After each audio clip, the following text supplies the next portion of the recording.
Moikka ja oikein ihanaa joulua teille kaikille.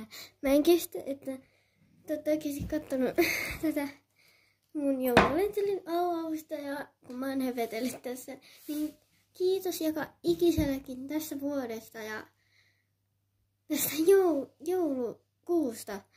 Tai niin, mutta eiköhän avata. Sieltähän se paljastui, mitä mä oon halunnut myöskin pitkän. Oho. Toi nyt vähän lähti, mutta varta satuu johon. No niin. Siis, oh my god, tää on tosi hieno tänne. Häntä tuli tänne, tai häntä tässä tulee, mutta tää on super hieno. Mulla on vaan keksi tuolle nimi, mutta joo. Oikein ihanaa joulua ja me nähdään sitten tänään huomenna joululahja esittelyssä ja